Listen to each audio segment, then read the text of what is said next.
नमस्कार, आप देखना शुरू कर चुके हैं खबरें अब तक और मैं हूं आपके साथ पवन शर्मा। खबरें अब तक में आज हम बात करेंगे उस भ्रष्ट और अंधे सिस्टम की जिसने लखनऊ के अलीगंज में 15 मासूम बच्चों के सपनों को जिंदा दफन कर दिया। आज हम बात करेंगे पश्चिम बंगाल के उस सबसे बड़े सियासी तख्ता पलट की जिसने ममता दीदी को उन्हीं की पार्टी में बेगाना बना दिया। और बात होगी अयोध्या की, जहां रामलला के चढ़ावे पर डाका डालने वाले चंदा चोरों पर एसआईटी का हंटर चला है।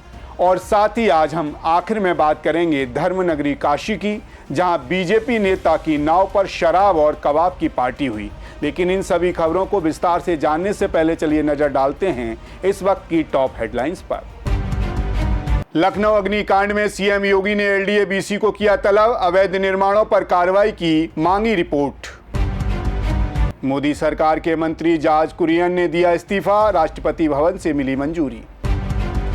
राम मंदिर चंदा चोरी पर एसआईटी ने गृह सचिव को सौंपी रिपोर्ट, बताया गोपनीय। अन्ना हजारे ने दी भूख हड़ताल की चेतावनी, आरटीआई नियमों के खिलाफ खोला मोर्चा। कतर में एलएनजी फैक्ट्री में भीषण धमाका, 12 भारतीयों समेत 13 की मौत। एनटीए ने जारी किया सीयूईटी यूजी का रिजल्ट, 11.64 लाख छात्रों ने दी थी परीक्षा। लखनऊ अग्निकांड का मामला पहुंचा मानवाधिकार आयोग, कांग्रेस आप नेताओं ने भी उठाए सवाल। हम ये सुनिश्चित करेंगे कि पेपर लीक ना हो, बोले शिक्षा मंत्री धर्मेंद्र प्रधान।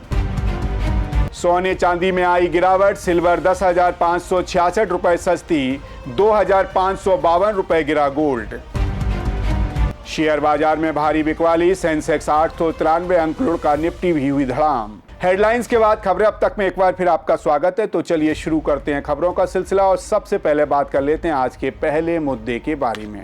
आज सबसे पहले बात करेंगे ऐसे गुनहगार सिस्टम की जिसने चंद रुपयों के लालच में और लापरवाही की स्याही से 15 मासूम बच्चों के डेथ वारंट पर दस्तखत कर दिया। राजधानी लखनऊ का अलीगंज इलाका सोमवार की दोपहर जो आम दिनों की तरह शुरू हुई थी, बच्चे अपने सुनहरे भविष्य को संवारने के लिए एनिमेशन की क्लास में बैठे थे। कईयों के हाथ में 3D आर्ट के माउस थे, आंखों में बड़े बड़े सपने थे, लेकिन चंद मिनट के भीतर वो पूरी 3 मंजिला इमारत एक दहकते हुए तंदूर और गैस चैम्बर में तब्दील हो गई। ये सिर्फ एक हादसा नहीं, ये सीधे सीधे मर्डर है। मर्डर उन 15 नौजवानों का जिन्होंने आग की लपटों ने नहीं बल्कि इस सिस्टम के भ्रष्टाचार और मकान मालिक की दरिंदगी ने जिंदा जला दिया। और जानते हैं सबसे खौफनाक सच क्या है? लखनऊ के इस कत्ल खाने की एक एक कहानी दिल्ली के उस बदनाम मालवीय नगर अग्निकांड की कार्बन कॉपी है जिसने कुछ समय पहले देश को दहलाया था। वही बहानेबाजी, वही रसूख, वही अवैध कंस्ट्रक्शन और वही मौत का खेल। आज की हमारी इस खास रिपोर्ट में हम बेनकाब करेंगे उन सफेद पोश शहरों को जो मासूमों की अर्थियों पर अपनी तिजोरियां भर रहे हैं। देखिए हमारी ये रिपोर्ट। तारीख 22 जून, सोमवार का दिन, दोपहर के वक्त रोजमर्रा की तरह सड़कों पर गाड़ियों की रफ्तार और चहल पहल जारी थी। लेकिन तभी पुरनिया चौराहे के पास स्थित एक इमारत से काले धुएं का ऐसा गुबार उठा जिसने देखा वो देखता ही रह गया। 15 परिवारों के चिराग को हमेशा के लिए बुझा दिया। चीख पुकार, खिड़कियों से लटकते बच्चे, जान बचाने के लिए तीसरी मंजिल से ग्रिल पर कूदता युवा और अपनों को बचाने के लिए बिलखते परिवारजनों की गुहार। इस मंजर ने हर किसी का दिल दहला दिया। इस भीषण अग्निकांड में 15 छात्रों और डिजिटल आर्टिस्ट की दम घुटने और जलने से मौत हो गई, जबकि 9 लोग अभी भी जिंदगी और मौत की जंग लड़ रहे हैं। आपको बता दें, शुरुआती जांच में जो सच सामने आया है वह हैरान करने वाला है। इस 3 मंजिला इमारत में नियमों की जमकर धज्जियां उड़ाई गई थीं। अंदर जाने और बाहर आने के लिए महज एक ही सकरा रास्ता और सीढ़ियां थीं। हद तो तब हो गई जब इस इकलौते निकास मार्ग के ऊपर ही 7 इलेक्ट्रिकल पैनल और 2 एग्जॉस्ट फैन लगा दिए गए थे जिससे रास्ते को और छोटा कर दिया गया। पूरी बिल्डिंग में कोई इमरजेंसी गेट नहीं था। जब आग फैली तो दूसरी मंजिल पर समर वेकेशन में एनिमेशन सीखने आए छात्र खुद को बचाने के लिए बाथरूम में छिप गए और वहीं बाथरूम उनके लिए गैस चैम्बर बन गया। आपको बता दें, यह हादसा हूबहू दिल्ली के मालवीय नगर अग्निकांड की याद दिलाता है। मालवीय नगर के होटल में भी एंट्री एग्जिट का सिर्फ एक रास्ता था और बेसमेंट के इमरजेंसी गेट पर ताला लटका हुआ था। लेकिन बात सिर्फ नक्शों की लापरवाही तक सीमित नहीं थी। दोनों हादसों का क्राइम कनेक्शन भी एक जैसा है। इतना ही नहीं, लखनऊ की इस जलकर खाक हुई बिल्डिंग के सह मालिक सुरेंद्र शुक्ल का पुराना विवादित रिकॉर्ड भी सामने आया है। सुरेंद्र शुक्ल वही शख्स है जिसका नाम 2015 के चर्चित पीएमटी पेपर लीक कांड में मुख्य साजिशकर्ता के रूप में आया था, जिन्होंने अपनी बेटी को पास कराने के लिए पूरा ताना वाना बुना था। वही इसके दूसरे मालिक वीरेंद्र शुक्ल पर किसानों की जमीन औने पौने दाम पर हड़प कर अवैध प्लॉटिंग के आरोप लगते रहे। ठीक इसी तरह दिल्ली मालवीय नगर हादसे के आरोपी होटल मालिक लवकेश बजाज का भी पुराना क्रिमिनल रिकॉर्ड था, जिसने दिल्ली पुलिस ने बांग्लादेशी नागरिकों के फर्जी पासपोर्ट और आधार कार्ड जैसे भारतीय दस्तावेज बनाने के आरोप में गिरफ्तार किया था। वही सिस्टम की आंखें कितनी अंधी हो सकती हैं, इसका सबूत है एलडीए के दस्तावेज। जी हां, अलीगंज योजना के सेक्टर डी स्थित इस 1992 वर्ग फुट के भवन को 2014 में आवासीय मानचित्र के तौर पर पास किया गया था। हाउस टैक्स में यह आज भी रियासी दर्ज है, लेकिन बिना किसी फायर एनओसी के नियमों की खामियों का फायदा उठाकर इसे कॉमर्शियल कॉम्प्लेक्स बना दिया गया। हैरानी की बात तो देखिए, साल 2016 में लखनऊ विकास प्राधिकरण ने इसे अवैध निर्माण के खिलाफ मुकदमा दर्ज कर ध्वस्तीकरण का आदेश जारी किया था, लेकिन रसूखदार मालिकों ने कोर्ट में आपत्ति दाखिल की और महज 2 महीने के भीतर 5 जुलाई 2016 को इस ध्वस्तीकरण आदेश को निरस्त करा दिया गया। वहीं 15 मौतों के बाद अब शासन और प्रशासन में हड़कंप है। मुख्यमंत्री योगी आदित्यनाथ ने मामले की गंभीरता को देखते हुए बेहद नाराजगी जताई और अपने पूर्व निर्धारित कार्यक्रम रद्द कर सीधे लखनऊ पहुंचे, जहां उन्होंने घटना स्थल का दौरा किया और केजीएमयू जाकर घायलों से मुलाकात भी की। वहीं इस मामले में 2 सदस्यीय हाई लेवल एसआईटी टीम गठित की गई है। 7 दिनों में रिपोर्ट मांगी गई है। सीएम योगी ने लापरवाही बरतने वाले एलडीए के एई और जेई समेत बिजली और फायर विभाग के 4 अधिकारियों को तत्काल प्रभाव से सस्पेंड कर दिया गया है। साथ ही ज्वाइंट ऑनर वीरेंद्र प्रसाद शुक्ल और रामकृष्ण उपाध्याय समेत 4 आरोपियों को गिरफ्तार किया गया है। इतना ही नहीं, एलडीए ने अवैध इमारत को गिराने का नोटिस जारी कर दिया है। वहीं घटना को लेकर ज्वाइंट सीपी बबलू कुमार का क्या कुछ कहना है, आइए आपको सुनाते हैं। कल थाना अलीगंज स्थित एक कॉम्प्लेक्स में आग लग जाने की दुखद घटना हुई थी, जिसमें 15 लोगों की जान गई थी। इस घटना की गंभीरता को दृष्टिगत रखते हुए स्थानीय पुलिस द्वारा तत्काल गंभीर धाराओं में मुकदमा पंजीकृत किया गया है। थाना अलीगंज पर 105 बीएनएस 110 बीएनएस के अंतर्गत मुकदमा पंजीकृत किया गया है। बिल्डिंग के ओनर के विरुद्ध तथा उस बिल्डिंग में चल रहे 3 प्रतिष्ठान के ओनर्स के विरुद्ध जो है मुकदमा दर्ज किया गया है। इन चारों आरोपियों को गिरफ्तार कर पूछताछ की जा रही है तथा जेल भेजा जा रहा है। घटना में आग लगने के कारण की छानबीन के लिए साइंटिफिक एविडेंसेस फॉरेंसिक साइंस की टीम का भी उपयोग किया जा रहा है। विवेचना में हमारी टीम के द्वारा सभी एंगल्स पे काम किए जा रहे हैं, सभी तथ्य इकट्ठा किए जा रहे हैं। विवेचना के दौरान प्राप्त किए गए तथ्यों और जानकारी के आधार पर जो भी व्यक्ति दोषी होंगे उनके विरुद्ध कठोर कार्रवाई की जाएगी। विवेचना प्रचलित है। साइंटिफिक एविडेंसेस के आधार पर हम इस विवेचना को कंक्लूड करें। आपको बता दें, भीषण अग्निकांड में 15 लोगों की मौत के बाद रक्षा मंत्री राजनाथ सिंह सोमवार की रात अचानक लखनऊ पहुंचे। उन्होंने घटना स्थल पर पहुंचकर अधिकारियों से घटना के बारे में विस्तृत और बारीकी से जानकारी ली और कोचिंग सेंटर में लगी आग की वजह से मरने वाले लोगों के परिवारजनों के प्रति दुख जताया। इसके बाद रक्षा मंत्री राजनाथ सिंह घटना में घायल हुए लोगों से मिलने के लिए केजीएमयू पहुंचे और उनका हालचाल जाना। आपको बता दें, अलीगंज अग्निकांड के बाद मुख्यमंत्री योगी आदित्यनाथ की सरकार ताबड़तोड़ एक्शन के मूड में दिखाई दे रही है। केजीएमयू से निकलने के बाद मुख्यमंत्री ने अपने आवास पर हाई लेवल मीटिंग आयोजित की, जिसमें सभी बड़े और प्रमुख अफसर शामिल हुए। मुख्यमंत्री ने शासन और प्रशासन के अधिकारियों से हादसे की पूरी जानकारी ली। उन्होंने अग्निकांड के दोषियों पर कड़ी कार्रवाई के निर्देश जारी किए। मुख्यमंत्री ने अग्निकांड में जान गंवाने वाले बच्चों की मौत पर गहरा शोक प्रकट किया। उन्होंने मृतकों के परिवारजनों को 5-5 लाख रुपए और घायलों को 50-50 हजार रुपए की आर्थिक सहायता देने की भी घोषणा की। वहीं घटनास्थल व केजीएमयू का दौरा करते समय मुख्यमंत्री के साथ उप मुख्यमंत्री ब्रजेश पाठक, भारतीय जनता पार्टी के प्रदेश महामंत्री धर्मपाल, विधायक नीरज बोरा और जिला अधिकारी विशाख जी अय्यर भी मौजूद रहे। वहीं दूसरी तरफ इस हादसे की आंच अब पूरे सूबे में फैल गई है। कानपुर विकास प्राधिकरण ने त्वरित कार्रवाई करते हुए शहर के सबसे बड़े कोचिंग हब काकादेव में विशेष अभियान चलाया। मानकों का उल्लंघन करने पर फिजिक्स वाला समेत 22 नामचीन कोचिंग सेंटरों को तत्काल प्रभाव से सील कर दिया गया है।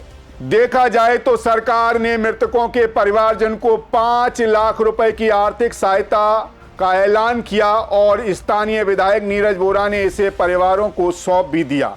लेकिन सवाल है कि क्या 5 लाख रुपए उन आंसुओं की कीमत हो सकते हैं? मृतक में शामिल अब्दुल रहमान अपने दिव्यांग पिता और मां का इकलौता सहारा था। सिर पर बहन की शादी की जिम्मेदारी थी। रोते बिलखते भाई मोहम्मद हाजिम ने मुख्यमंत्री से आरोपियों के खिलाफ बुलडोजर एक्शन की मांग कर डाली। वहीं पोस्टमार्टम हाउस के बाहर दम तोड़ चुके आदित्य श्रीवास्तव की मां कल्पना श्रीवास्तव का रो रो कर बुरा हाल है, जिनकी आंखों के सामने रेस्क्यू की कछुआ चाल ने उनके बेटे की जान ले ली। अब्दुल रहमान, आदित्य, सागर, नीलेश, अनामिका ये सिर्फ नाम नहीं, ये वो 15 अधूरी कहानियां हैं जो सिस्टम के भ्रष्टाचार अपराधियों, माफ करिएगा, अफसरों की लापरवाही और मकान मालिक के लालच की भेंट चढ़ गई। सवाल आज यह है कि जब 2016 में इस बिल्डिंग को गिराने का आदेश हुआ था तो वो कौन सी ताकतें थी जिन्होंने इस इमारत को दोबारा खड़े रहने की इजाजत दी? क्या 4 अधिकारियों का निलंबन आर्थिक मुआवजा उन माओं की गोद को दोबारा भर पाएगा? जांच शुरू हो चुकी है, लेकिन न्याय तब तक अधूरा है जब तक ऐसे डेथ ट्रैप बनाने वाले और उन्हें शय देने वाले सफेदपोश सलाखों के पीछे नहीं पहुंच जाते। खैर, इसी के साथ खबरें अब तक में बढ़ते हैं अगली खबर की तरफ। ममता दीदी का किला ढह गया है। जी हां, वही पश्चिम बंगाल जहां कभी ममता बनर्जी की तूती बोलती थी, जहां उनके एक इशारे पर पूरा तृणमूल कांग्रेस जय बंगाल के नारे से गूंज जाता था, आज उसी टीएमसी के भीतर ऐसा खूनी तख्ता पलट हुआ जिसकी कल्पना खुद ममता दीदी ने कभी अपने सपने में भी न की हो। विधानसभा चुनाव हारने और सत्ता की मलाई हाथ से जाते ही टीएमसी के भीतर वो बगावत शुरू हुई जिसने ममता बनर्जी को उनके ही घर में बेगाना बना दिया। बागी विधायकों ने कोलकाता के एक आलीशान होटल में खुफिया बैठक की और एक झटके में ममता बनर्जी को अध्यक्ष पद से दूध में से मक्खी की तरह निकाल कर फेंक दिया। इतना ही नहीं, दीदी के आंखों के तारे और उनके उत्तराधिकारी अभिषेक बनर्जी को तो पार्टी से सीधे सस्पेंड कर दिया गया। अब बागी चिल्ला चिल्ला कर कह रहे हैं कि असली टीएमसी ममता की नहीं बल्कि उनकी है। ये बंगाल की सियासत का वो सबसे बड़ा ड्रामा है जिसने ममता दीदी के वजूद पर ही सवालिया निशान खड़ा कर दिया है। देखिए पूरी रिपोर्ट। इसे कहते हैं सियासत का सबसे बेरंग रंग। कल तक जो नेता ममता बनर्जी की एक डांट पर सिर झुकाकर खड़े हो जाते थे, आज उन्होंने दीदी की तस्वीरों को ही पार्टी की बैठक से बाहर का रास्ता दिखा दिया। दरअसल कोलकाता के न्यू टाउन के एक निजी होटल में सोमवार को टीएमसी के बागी विधायकों और कोलकाता नगर निगम सहित 3 जिलों के 70 पार्षदों का ऐसा जमघट लगा जिसने ममता के सियासी साम्राज्य को हिला दिया। इस बगावत के सबसे बड़े कमांडर उलवेरिया पूर्व के विधायक बनर्जी के नेतृत्व में ऐसा चक्रव्यूह रचा गया जिसमें ममता बनर्जी और उनके भतीजे अभिषेक बनर्जी चारों खाने चित हो गए। बनर्जी ने खुले प्रेस कॉन्फ्रेंस में हुकार भरी कि उन्होंने जो कुछ भी किया वो पार्टी के संविधान के मुताबिक किया है। वहीं अब आप सोच रहे होंगे कि अगर ममता बनर्जी को चेयरपर्सन की कुर्सी से हटा दिया गया तो उस पर बैठा कौन? तो आपको बता दें वो नाम है अरूप राय। जी हां, हावड़ा मध्य से लगातार चौथी बार विधायक रहे अरूप राय को विद्रोहियों ने टीएमसी का नया बॉस यानी राष्ट्रीय अध्यक्ष चुन लिया है। आपको बता दें अरूप राय वो नाम है जिसने छात्र राजनीति से अपना सफर शुरू किया। 1998 में जब ममता ने कांग्रेस छोड़ी तो अरूप राय उनके साथ साई की तरह खड़े रहे। हावड़ा जिले में टीएमसी को मजबूत करने वाले अरूप राय ममता की हर सरकार में सहकारिता और कृषि विपणन जैसी मलाईदार मंत्रालय के मंत्री रहे। जनता के बीच बेहद सुलभ और माटी के नेता कहे जाने वाले अरूप राय को पार्टी का संकट मोचन कहा जाता था, लेकिन आज वही संकट मोचन खुद ममता बनर्जी के लिए सबसे बड़ा संकट बन गए हैं और बागियों का चेहरा बनकर सामने आकर खड़े हो गए हैं। वहीं इस खुफिया बैठक में सिर्फ ममता की छुट्टी ही नहीं हुई बल्कि उनके भतीजे और टीएमसी के नंबर 2 कहे जाने वाले अभिषेक बनर्जी को सीधे पार्टी से सस्पेंड कर दिया गया है। बागियों ने तर्क दिया कि पार्टी संविधान के मुताबिक हर 3 साल में राष्ट्रीय कार्यकारी समिति का गठन जरूरी है। आखिरी बार ये समिति फरवरी 2022 में बनी थी, जिसका कार्यकाल कब का खत्म हो चुका है। इसीलिए उन्होंने 30 सदस्यीय नई राष्ट्रीय कार्य समिति बना डाली। वहीं इस नई कमेटी में रसूखदार नेताओं की फौज खड़ी की गई। 4 उपाध्यक्ष बनाए गए। अरूप विश्वास, शबीना यास्मीन, रथिन रुहोश और फरियाद हाकिम उपाध्यक्ष, जावेद खान, संदीपन शाह, ऋतव्रत बनर्जी और विप्लव मिश्रा महासचिव। बागी विधायक अखरुजामान अंसारी नए कोषाध्यक्ष। इस नई कमेटी में काजल शेख समेत कुल 29 विधायकों को जगह दी गई है। आपको बता दें बंगाल की हार ने तृणमूल कांग्रेस को 1 या 2 नहीं बल्कि पूरे 3 गुटों में बांट दिया है। पहला गुट ममता बनर्जी का, जिसके साथ गिने चुने वफादार बचे हैं। दूसरा गुट ऋतव्रत बनर्जी का, जिनके पास विधायकों और पार्षदों की भारी फौज है और जो अब बंगाल विधानसभा में असली विपक्षी की भूमिका निभा रहा है। और तीसरा सबसे दिलचस्प गुट है काकोली घोष दस्तीदार का, जिनके नेतृत्व में करीब 2 दर्जन लोकसभा सांसदों ने बगावत का झंडा बुलंद करते हुए एनसीपी यानी नेशनल सिटीजन पार्टी नाम के एक छोटे से दल में अपना विलय कर लिया है और दिल्ली में एनडीए सरकार को समर्थन देने का मन बना चुके हैं। ऐसे में अब लड़ाई सिर्फ नाम और सिंबल की नहीं, लड़ाई है माल की, यानी करीब 1100 करोड़ रुपए के भारी भरकम पार्टी फंड की। इस फंड पर कब्जे के लिए शय और मात का खेल शुरू हो चुका है। बागी विधायकों ने विद्यानगर पुलिस कमिश्नरेट के साइबर क्राइम थाने में ऐसी तगड़ी शिकायत दर्ज कराई है कि पुलिस ने एक्शन लेते हुए तृणमूल कांग्रेस के 3 बैंक खातों में जमा करीब 440 करोड़ रुपए के फंड का डेबिट फ्रीज लगा दिया है। यानी अब ममता कैंप इन खातों से एक चवन्नी भी नहीं निकाल पाएगा। बागियों का संगीन आरोप है कि इन खातों में जमा पैसा कटमनी, वसूली, घोटाले और अवैध गतिविधियों से आया, इसीलिए इसकी पूरी जांच होनी चाहिए। वहीं दूसरी तरफ इस जबरदस्त बगावत से तिलमिलाई ममता बनर्जी की टीएमसी ने भी अपने तर्कस से तीर निकाल लिए हैं। पार्टी की अनुशासन समिति ने बगावत का हिस्सा बने अपने ही कई वरिष्ठ मंत्रियों और नेताओं को कारण बताओ नोटिस जारी कर दिया है। इस लिस्ट में फरियाद हाकिम, अरूप विश्वास, अरूप राय, जावेद खान, रशिन घोष, विप्लव मिश्रा, स्नेशी चक्रवर्ती और शबीना यास्मीन जैसे कद्दावर नेताओं के नाम शामिल हैं। तो देखा आपने, कल तक जो टीएमसी पश्चिम बंगाल की सत्ता के सिंहासन पर बैठकर राज कर रही थी, आज वो अपने ही बगावत की आग में झुलस रही है। 3 जून को 60 विधायकों की बगावत से जो चिंगारी शुरू हुई थी, आज वो ऐसी आग बन चुकी है जिसने ममता बनर्जी से उनकी ही बनाई पार्टी छीन ली है। सोचिए, जिस पार्टी को ममता ने अपने खून पसीने से सींचा, आज उसी पार्टी के दफ्तरों से उनकी तस्वीरें गायब हैं, उनके बैंक खाते सील हैं और उनके भतीजे को सस्पेंड कर दिया गया है। कुणाल घोष भले ही इसे कॉमेडी शो और सर्कस कह रहे हों, लेकिन जब 440 करोड़ रुपए फ्रीज हो जाएं और 70 से ज़्यादा पार्षद और दर्जनों विधायक साथ छोड़ दें तो वो कॉमेडी नहीं बल्कि राजनीतिक मुसीबत बन जाती है। ऐसे में अब देखना बेहद दिलचस्प होगा कि क्या ममता बनर्जी अपने इस बिखरे हुए साम्राज्य को वापस समेट पाएंगी या फिर बनर्जी और अरूप राय की ये नई टीएमसी बंगाल की सियासत का नया इतिहास लिखेगी। खैर, इसी के साथ खबरें अब तक में बढ़ते हैं अगले मुद्दे की तरफ। अब बात आस्था के उस सबसे बड़े केंद्र की जिस पर करोड़ों अरबों हिंदुओं की अटूट श्रद्धा टिकी है। जी हां, हम बात कर रहे हैं मर्यादा पुरुषोत्तम भगवान श्री राम की पावन नगरी अयोध्या की। लेकिन इन दिनों जो खबर अयोध्या से आ रही है उसे सुनकर देश के हर राम भक्त का कलेजा छलनी हो रहा है।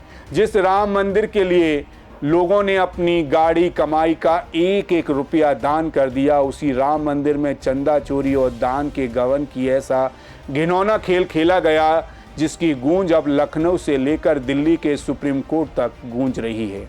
भक्ति के नाम पर पैसे की ऐसी खूनी भूख की भगवान के चढ़ावे पर डाका डाल दिया गया। मामला जब मुख्यमंत्री योगी आदित्यनाथ के पास पहुंचा तो उन्होंने तुरंत 3 सदस्य वाली हाई लेवल एसआईटी का गठन किया और आज इस मामले में बड़ा अपडेट है कि एसआईटी ने अपनी धमाकेदार प्रारंभिक जांच रिपोर्ट बंद लिफाफे में गृह सचिव संजय प्रसाद को सौंप दी है। इस रिपोर्ट के आते ही लखनऊ से लेकर अयोध्या तक उस सफेद पोश चोरों में हड़कंप मच गया है जो रामलला के चढ़ावे पर कुंडली मार कर बैठे थे। देखिए हमारी ये पूरी रिपोर्ट। कहावत है राम नाम की लूट मिली है, लेकिन अयोध्या में कुछ लुटेरों ने इस कहावत का मतलब ही बदल दिया और रामलला के चढ़ावे को ही लूट लिया। राम मंदिर में दान के गलत इस्तेमाल और चढ़ावे की चोरी के आरोप के बाद मंदिर ट्रस्ट की ही गुहार पर मुख्यमंत्री योगी आदित्यनाथ ने 13 जून को एक बेहद ताकतवर 3 सदस्यीय एसआईटी का गठन किया था। लखनऊ के कमिश्नर विजय विश्वास पंत की अगुवाई में, जिसमें आईजी किरण एस और वित्त विभाग के विशेष सचिव नील रतन शामिल थे। इस टीम ने अयोध्या में लगातार 6 दिनों तक डेरा डाला, 5 दर्जन से अधिक लोगों के बयान दर्ज किए, सीसीटीवी खंगाले, फाइलों को पलटा और आज मंगलवार की सुबह अपनी पहली गोपनीय रिपोर्ट अपर मुख्य सचिव संजय प्रसाद को सौंप दी। गृह सचिव ने रिपोर्ट को सीलबंद लिफाफे में लेते हुए साफ कह दिया कि यह बेहद संवेदनशील और गोपनीय जांच है, इसीलिए अभी ज़्यादा पत्ते नहीं खोले जा सकते। लेकिन इतना तय है कि इस रिपोर्ट में किसी को भी क्लीन चिट नहीं मिली है। अब जरा सुनिए कि भगवान के दरबार में सुरक्षा और व्यवस्था का क्या तमाशा बनाकर रखा था। दरअसल एसआईटी की जांच में जो खुलासे हुए हैं वो माथा पीटने वाले हैं। सूत्रों के हवाले से जो खबरें सामने आ रही हैं उसके मुताबिक इस चंदा चोरी का सबसे बड़ा खेल प्रयागराज महाकुंभ मेले के दौरान खेला गया। उस वक्त अयोध्या में हर रोज लगभग 10 लाख श्रद्धालु रामलला के दर्शन करने आ रहे थे। भक्ति का सैलाब ऐसा था कि मंदिर के बड़े बड़े दान पात्र महज 2 घंटे में नोटों के लबालब भर जाते थे। पैसों का अंबार लगा था और इसी अफरा तफरी का फायदा उठाकर इन चोरों ने दान पात्रों पर हाथ साफ करना शुरू कर दिया। मामला सिर्फ नोटों की चोरी तक ही सीमित नहीं रहा। जैसे जैसे एसआईटी की जांच आगे बढ़ी, आरोपों की लिस्ट लंबी होती चली गई। अब जांच इस बात की भी हो रही है कि श्रद्धालुओं ने जो सोने, चांदी और अन्य कीमती धातुएं दान की थीं, उनका सही इस्तेमाल हुआ या उन्हें भी गायब कर दिया गया। इतना ही नहीं, मंदिर निर्माण के कार्यों में भारी कमीशनखोरी के आरोप भी अब एसआईटी की रडार पर हैं। वहीं इस महा घोटाले की आंच अब ट्रस्ट के बड़े ओहदेदार तक पहुंच चुकी है। जी हां, एसआईटी टीम ने श्री राम जन्मभूमि तीर्थ क्षेत्र ट्रस्ट के महासचिव चंपत राय के बेहद करीबी सहयोगी रामशंकर यादव और टिन्नू को शिकंजे में लेकर लगातार कई घंटे तक पूछताछ की है। ट्रस्ट के कई बड़े अधिकारियों की संपत्तियों का ब्यौरा खंगाला जा रहा है। एसआईटी ने इस मामले में एक सख्त फरमान जारी किया है कि जितने भी लोग जांच के दायरे में आए हैं वो अगले आदेश तक अयोध्या छोड़कर कहीं बाहर नहीं जा सकते। आपको बता दें, बात सिर्फ उत्तर प्रदेश सरकार की जांच तक ही रुकी नहीं। ये मामला अब देश की सबसे बड़ी अदालत यानी कि सुप्रीम कोर्ट की चौखट पर पहुंच चुका है। 2 वकीलों ने सुप्रीम कोर्ट में एक जनहित याचिका दायर कर दी है, जिसमें मांग की गई है कि इस पूरे वित्तीय घोटाले की जांच सीबीआई की अगुवाई वाली एक विशेष टीम से समय सीमा के भीतर कराई जाए, ताकि दूध का दूध और पानी का पानी हो सके। वहीं दूसरी तरफ एसआईटी की इस धमाकेदार प्रारंभिक रिपोर्ट का असर भी अब दिखने लगा है। मंदिर प्रशासन और बैंक ने तुरंत एक्शन लेते हुए नोट गिनने वाले इन सभी 40 संदिग्ध कर्मचारियों को तत्काल प्रभाव से काम से हटाकर दूसरी जगह ड्यूटी पर लगा दिया है। उनकी जगह नए और भरोसेमंद गणकों की नियुक्ति की गई है, जिनके अलावा जिस जगह पर नोटों की गिनती होती है वहां सुरक्षा को अवैध बनाने के लिए 3 नए सीसीटीवी कैमरे और लगा दिए गए हैं, जिससे अब कैमरों की कुल संख्या 4 हो गई है। अब एक एक नोट की गिनती कैमरे की सीधी नज़र में हो रही है। लेकिन कहानी में एक और ट्विस्ट आ गया है। दरअसल प्रारंभिक रिपोर्ट सौंपने के बाद अब एसआईटी दूसरे चरण की जांच के लिए वापस रामधाम यानी अयोध्या कूच करने वाली है, क्योंकि सूत्रों का दावा है कि इस खेल में कुछ ऐसे बाहरी और रसूखदार नाम सामने आ रहे हैं जो राम मंदिर के कर्मचारी तो नहीं हैं, लेकिन ट्रस्ट के प्रभावशाली लोगों से उनका सीधा कनेक्शन है और उन्होंने इस रसूख का पूरा फायदा उठाया है। वहीं मुख्यमंत्री योगी आदित्यनाथ की मंजूरी मिलते ही इस मामले में बड़ी एफआईआर दर्ज होने और कई बड़े चेहरों की गिरफ्तारी की पूरी तैयारी हो चुकी है। तो देखा आपने रामलला के भव्य मंदिर के निर्माण से जहां पूरी दुनिया के सनातनी खुश थे, वहीं कुछ लालची भेड़ियों ने भगवान के घर को ही अपनी कमाई का जरिया बना लिया। भक्तों की आस्था की गाड़ी कमाई पर डाका डालना सिर्फ एक कानूनी अपराध नहीं, बल्कि वह एक बहुत बड़ा महापाप है। एसआईटी ने अपनी पहली रिपोर्ट सौंपकर साफ कर दिया है कि किसी भी गुनहगार को बख्शा नहीं जाएगा, चाहे उसका रसूख कितना भी बड़ा क्यों ना हो।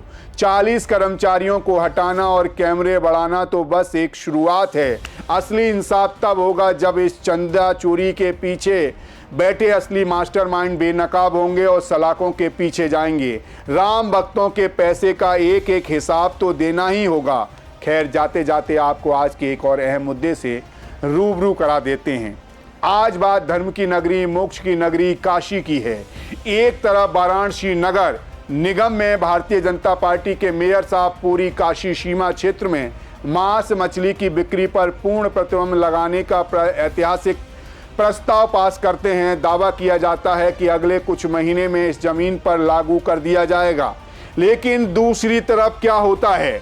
उसी सत्ताधारी पार्टी यानी भारतीय जनता पार्टी के एक रसूखदार पार्षद नाव पर साक्षात मां गंगा की छाती पर मटन चिकन पकाता है और शराब की नदियां बहती हैं। जी हां, धर्म और आस्था की नगरी काशी से एक हैरान कर देने वाला मामला सामने आया है। यहाँ सोशल मीडिया पर एक वीडियो बड़ी तेजी से वायरल हो रही है, जिसमें कुछ युवक बीच गंगा नदी में नाव पर मटन पकाते और शराब पार्टी करते नजर आ रहे हैं। इस मामले में सत्ताधारी दल भारतीय जनता पार्टी के एक स्थानीय नेता का नाम सामने आने के बाद राजनीतिक और प्रशासनिक गलियारों में हड़कंप मच गया है। पुलिस ने तुरंत कार्रवाई करते हुए वीडियो में दिख रहे सभी 5 आरोपियों को तत्काल गिरफ्तार कर लिया और संबंधित नाव को भी सीज कर दिया गया है। आपको बता दें, सोशल मीडिया पर वायरल हो रहा ये वीडियो करीब 1 मिनट 15 सेकंड का है, जो वाराणसी के प्रसिद्ध दशामेध घाट के पास का बताया जा रहा है। वीडियो में कुछ युवक नाव पर बैठकर एक बड़े भगोने में मटन बनाते और शराब पीते दिख रहे हैं। जांच में सामने आया कि जिस नाव पर यह पार्टी चल रही थी वह अगस्त कुंडा क्षेत्र से भारतीय जनता पार्टी के मनोनीत पार्षद और डॉक्टर श्यामा प्रसाद मुखर्जी मंडल के उपाध्यक्ष सत्यनारायण शानी उर्फ तन्ना की है। वही नाव पर मौजूद सभी युवक पार्षद के करीबी बताए जा रहे हैं। वहीं ये मामला ऐसे समय में सामने आया जब हाल ही में वाराणसी नगर निगम क्षेत्र में बीजेपी के मेयर ने पूरी निगम सीमा के भीतर मांस मछली की बिक्री पर रोक लगाने का प्रस्ताव पास किया है, जिससे अगले कुछ महीने में लागू किया जाना है। एक तरफ जहां मांस की बिक्री पर प्रतिबंध लगाने की तैयारी चल रही है, वहीं दूसरी तरफ भारतीय जनता पार्टी के नेता की ही नाव पर इस तरह की पार्टी होने को लेकर विपक्षी दलों और स्थानीय लोगों द्वारा सवाल उठाए जा रहे हैं। जाहिर है इससे पहले रमजान के महीने में भी वाराणसी के पंचगंगा घाट के पास बीच गंगा में नाव पर बिरयानी पार्टी करने का एक वीडियो वायरल हुआ था। उस मामले में भी पुलिस ने सख्त रुख अपनाते हुए 18 मुस्लिम युवकों को गिरफ्तार कर जेल भेज दिया था, जो फिलहाल हाई कोर्ट से जमानत पर बाहर हैं। देखा जाए तो 5 लड़कों की गिरफ्तारी और नाव सीज करना तो सिर्फ एक प्रशासनिक रस्म है। असली इंसाफ तब होगा जब इस पूरे मामले में उस रसूखदार नेता की जवाबदेही तय होगी जिसकी सरपरस्ती में ये लड़के इतने बेखौफ हो गए थे। माँ गंगा किसी एक पार्टी या सरकार की नहीं, ये पूरे देश की आस्था का प्रतीक है और उनकी पवित्रता से खिलवाड़ करने वाले हर एक गुनहगार का चेहरा बेनकाब होना ही चाहिए। तो आज खबरें अब तक में आपने देखा कि कैसे सत्ता, रसूख और पैसे का लालच इंसानी जिंदगियों से लेकर भगवान के दरबार और मां गंगा की पवित्रता तक को अपना शिकार बना रहे हैं। चाहे वो लखनऊ में नियमों को ताक पर रखकर बनाया गया वो मौत का कॉम्प्लेक्स हो या फिर अयोध्या में राम भक्तों की आस्था पर डाका डालने वाले वो सफ़ेद पोश चोर हों। हर जगह एक ही सच सामने आता है कि कानून और नियम सिर्फ आम जनता के लिए नहीं हो सकते। इंसाफ तब तक अधूरा है जब तक इन तमाम घोटालों, लापरवाहियों और पाखंड के पीछे बैठे असली आका सलाखों के पीछे नहीं पहुंच जाते। फिलहाल खबरें अब तक में आज के लिए बस इतना ही। कल फिर आपसे मुलाकात होगी कुछ और खबरें और उनके पीछे छिपे बड़े सच के साथ। तब तक आप बने रहिए सी न्यूज़ भारत के साथ। हर खबर आपके साथ, आपके हाथ। नमस्कार।